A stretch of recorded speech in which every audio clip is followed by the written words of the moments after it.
আসসালামু আলাইকুম সুপ্রিয় শিক্ষার্থীরা, আশা করি আপনারা সবাই ভালো আছেন। আপনাদের ইংলিশ সেকেন্ড পেপারের অন্যতম গুরুত্বপূর্ণ একটি টপিক চেঞ্জিং সেন্টেন্সেস। এই টপিকটি অনেকের কাছেই কঠিন লাগে। সো পরীক্ষার আগ মুহূর্তে আমি আপনাদের কিছু প্র্যাকটিস দিয়ে দেখিয়ে দিব যে কিভাবে আপনারা চেঞ্জিং সেন্টেন্সটি খুব ইজিলি অ্যান্সার করতে পারেন এবং কোন কোন ট্রিকগুলো মনে রেখে আপনি এই চেঞ্জিং সেন্টেন্সে 10-এর মধ্যে 10 পেতে পারেন। তাহলে চলুন আমরা শুরু করছি। প্রথমত আমরা যদি দেখি যে একটা সেন্টেন্স আমি এখানে দিয়েছি, what an inhuman act it is. এটাকে আমাদেরকে অ্যাসার্টিভ করতে বলেছে। সবসময় একটা জিনিস মাথায় রাখতে হবে আমাদের, যে আমরা যে রুলসগুলো আমরা পড়েছি, simple, complex, compound, assertive, interrogative, imperative, exclamatory, তারপর হচ্ছে আপনার পজিটিভ, কম্পারেটিভ, সুপারলেটিভ, হ্যাঁ, অ্যাট দ্য সেম টাইম আপনাদের অ্যাক্টিভ টু প্যাসিভ। সো এই যে এক একটা টপিক আছে, এতগুলো টপিকের এতগুলো রুলস আসলে মনে রাখাটা আসলেই কঠিন। তো সেক্ষেত্রে আপনারা কিছু বেসিক স্ট্র্যাটেজি ফলো করবেন। সেটা হলো কি, যে এই সেন্টেন্সটা লেখা আছে what an inhuman act it is, আমাদেরকে অ্যাসার্টিভ করতে বলেছে। আচ্ছা, এই সেন্টেন্সটা কি সেন্টেন্স আছে? আমরা নর্মালি বুঝেছি এটা একটা এক্সক্লামেটরি সেন্টেন্স আছে, কারণ এই চিহ্নটা থাকলে আমরা বুঝি সেটা একটা এক্সক্লামেটরি সেন্টেন্স। তাহলে আমরা যদি এটাকে অ্যাসার্টিভ করতে চাই তাহলে আমাদেরকে কি করতে হবে? একটা অ্যাসার্টিভ সেন্টেন্স নর্মালি সে কি থাকে, শুরুতে সাবজেক্ট থাকে। কি থাকে? সাবজেক্ট। তাহলে আমরা কি বসাতে পারি? ইট। তারপরে একটা ভার্ব দরকার, ইজ। এখানে অ্যান আছে, কিন্তু এখানে কি হবে? এ হয়ে যাবে কেন? এটা তো কোশ্চেন। আমরা কিন্তু একটা কনসেপ্ট জানি, এটা হচ্ছে রুলসের খেলা এতটুকু, যে হোয়াট এ বা হোয়াট অ্যান থাকলে আমরা আ ভেরি বা আ গ্রেট বসাই, রাইট না? তাহলে এক্ষেত্রে আ ভেরি। এই জন্য ভেরিটা হচ্ছে যেহেতু আমাদের কনসোনেন্ট সাউন্ড দিয়ে শুরু, এই কারণে আমরা কিন্তু এ বসিয়েছি। যদি এটা ভাওয়েল সাউন্ড দিয়ে শুরু হতো তাহলে আমরা অ্যানি রাখতাম। তো it is a very inhuman act. Inhuman act. So এই জায়গা থেকে আপনি কি বুঝলেন? যে এখন পরীক্ষার খাতায় যদি অ্যাসার্টিভ রিলেটেড কোনো কিছু আসে, সেক্ষেত্রে আপনারা এতটুকু মাথায় রাখবেন যে আমার শুরুতে সাবজেক্ট লাগবে, তারপরে ভার্ব লাগবে, তারপরে বাকি অংশটুকু আমাদের নিয়ম অনুযায়ী, অর্থাৎ একটা সেন্টেন্স যখন আপনার কাছে শুনতে শ্রুতিমধুর লাগবে, মনে হবে যে অ্যাপ্রোপ্রিয়েট, পাশাপাশি এই যে বেসিক রুলসগুলো সবাই কিন্তু এটা পারেন। এমন না যে যারা এসএসসি পরীক্ষার্থী আছেন তারা সবাই কিন্তু এই রুলসগুলো পারেন টুকিটাকি, কিন্তু একটা সেন্টেন্স প্রপারলি সাজানোটা এটাই অনেকের ভুল হয়। তো এই জন্য আপনারা সবসময় অ্যাসার্টিভ সেন্টেন্সের ক্ষেত্রে মাথায় রাখবেন সাবজেক্ট, ভার্ব, এরপর বাকি অংশ। ওকে, এরপর 2 নম্বরে আমি চলে যাই।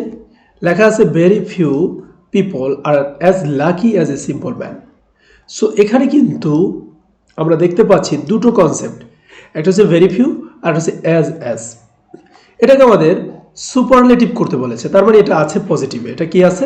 পজিটিভ। কারণ একটা জিনিস মাথায় রাখতে হবে যে পজিটিভ, কম্পারেটিভ এবং সুপারলেটিভ থেকে যে কোশ্চেনগুলো আসে, এখানে কিন্তু পজিটিভে কিন্তু শুধু ভেরি ফিউ এবং হচ্ছে নো আদার, এই দুইটাই সব থেকে বেশি আসে। এছাড়া কিন্তু আসে বলে খুব কম সংখ্যক। বোর্ড কোশ্চেন, তো বোর্ড কোশ্চেন এই ভেরি ফিউ এবং হচ্ছে নো আদার দিয়েই পাবেন। তো এখানে আছে very few people are as lucky as a simple man. তো আমরা জানি যে ভেরি ফিউ কথাটা থাকলে ওয়ান অফ দা হয়, আর শুধু নো আদার থাকলে হয় কি? দি। তাহলে এখানে আমরা কি বসাবো? এখানে আমাদের সুপারলেটিভ করতে বলেছে, তাই না? তাহলে অবশ্যই যে কোনো একটা সেন্টেন্স যদি আপনাকে প্রপারলি সাজাতে হয়, সেটা যদি আমরা সুপারলেটিভ বলি, আমরা পজিটিভ বলি, আমরা কম্পারেটিভ বলি, প্রত্যেকটা সেন্টেন্সই কিন্তু আমাদের কি করতে হয়? একটা সিকোয়েন্স মেনটেন করতে হয়।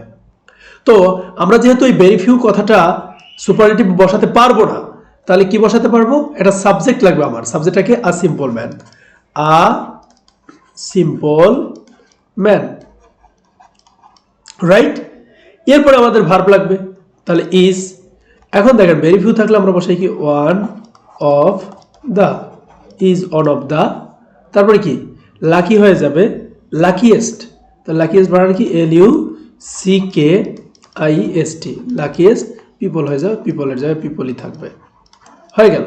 একটা জিনিস মাথায় রাখতে হবে আমাদের সবার, সেটা হলো আমি যেই টপিকগুলো দিয়ে বা যে রুলগুলো দিয়ে আমি আপনাদেরকে এক্সাম্পল দিচ্ছি, ইনশাল্লাহ এগুলোর ভিত্তিতেই কিন্তু কালকে পরীক্ষা কমন পাবেন। তো সেক্ষেত্রে সবাইকে একটু মনোযোগ সহকারে শুনতে হবে। Number 3, the people who live in the slum suffers trivially. এটা কিন্তু সিম্পল করতে বলেছে। তো এখানে এই সেন্টেন্সটা কি সেন্টেন্স, এটা আগে আমাকে ধরতে হবে। এটা একটা কমপ্লেক্স সেন্টেন্স। কিভাবে বুঝলাম? এই যে হু আছে, তাহলে রিলেটিভ প্রোনাউন থাকলে সেটা কিন্তু কমপ্লেক্স সেন্টেন্স হয়ে যায়। তাহলে এক্ষেত্রে কি হবে? দ্য পিপল যেহেতু সাবজেক্ট, হ্যাঁ, তাহলে এক্ষেত্রে the people who live in the slum suffers terribly. তাহলে সেক্ষেত্রে আমাকে কি করতে হবে? এটাকে সিম্পল করতে হবে। সিম্পল করার জন্য তাহলে আমরা কি করতে পারি? পিপল লিভিং ইন দ্য, তাহলে এখানে আমরা কি করলাম? এই যে হুটা উঠে ফেললাম। সিম্পল করার ক্ষেত্রে আমাদের মাথায় রাখতে হবে যে সিম্পলে কিন্তু একটা সাবজেক্ট থাকে এবং একটা ফাইনাইট ভার্ব থাকে। তো people living in the slum suffer terribly. তাহলে এক্ষেত্রে আমরা এখানে দেখতে পেলাম কি, আমরা একটা জিনিস খেয়াল করতে পারছি এখানে। প্রথমত আমরা বললাম যে দ্য পিপল, হ্যাঁ, who live in the slum suffers terribly. তাহলে এখানে আমরা কি লিখলাম? People living in the slum suffers, মানে সাফার টেরিবলি। ঠিক আছে বিষয়টা? কারণ এখানে পিপল রাখলাম কেন, দি কেন রাখলাম না, তাই না? এখন যখন আমরা হু বসিয়েছি তখন কিন্তু এটাকে নির্দিষ্ট করেছি, কিন্তু আমার কিন্তু লিভটা কিন্তু প্লুরাল আছে।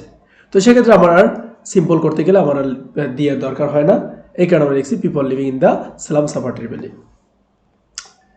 এরপরে number 4, perseverance leads a man to the path of success. এটাকে প্যাসিভ করতে বলেছে, তার মানে আমাদের একটা অ্যাক্টিভ প্যাসিভ আসবে।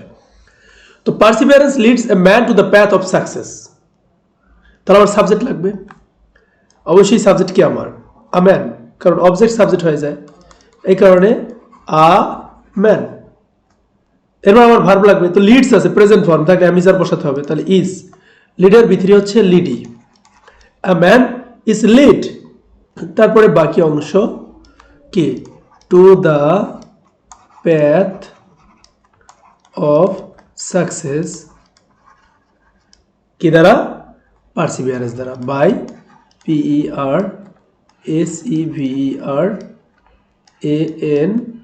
Perseverance. Clear? Number 5, wasting time is harmful to them. Interrogative করতে বলছে, তার মানে আমাদের পরীক্ষা কিন্তু ইন্টারোগেটিভ থেকে থাকবে।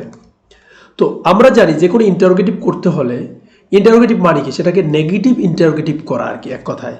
Wasting time is harmful to them, তাহলে কি হবে? ইজ আছে যেহেতু, isn't wasting time harmful to them। এটা জিনিস মাথায় রাখতে হবে, ইন্টারোগেটিভের শেষে কিন্তু এই সাইন না দিলে মার্ক পাবেন না। Number 6, child labour is one of the biggest curse of the 21st century. এটাকে বললো কম্পারেটিভ করতে। কি করতে? কম্পারেটিভ। তো এখন কম্পারেটিভ যেহেতু করতে বলেছে, সেক্ষেত্রে ওয়ান অফ দ্য আছে এবং এখানে কি আছে? বিগেস্ট আছে, তারপরে এটা সুপারলেটিভ আছে। কি আছে? সুপারলেটিভ। তাহলে কি করতে হবে? চাইল্ড লেবার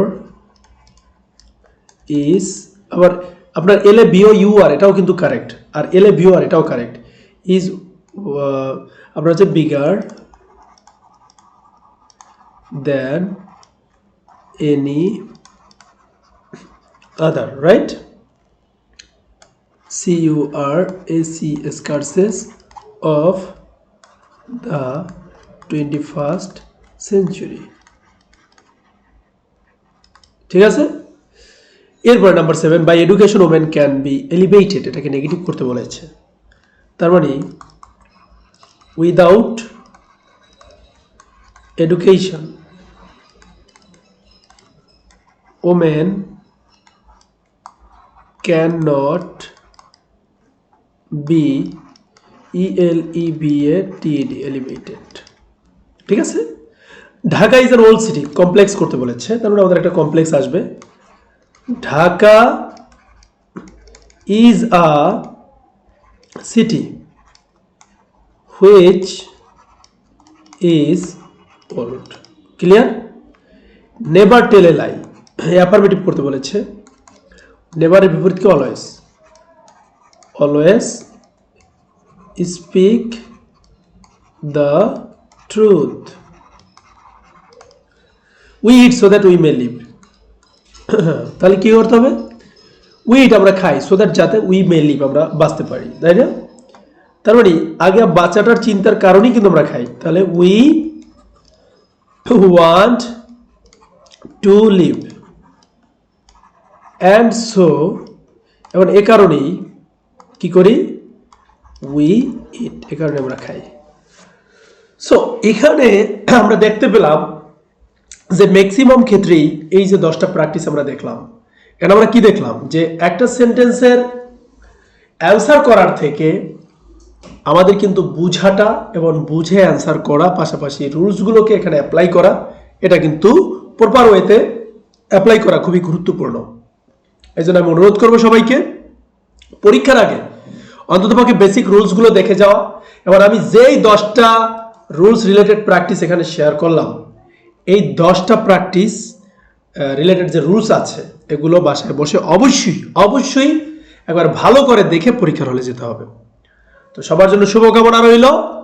ভালো থাকবেন, সুস্থ থাকবেন। আল্লাহ হাফেজ।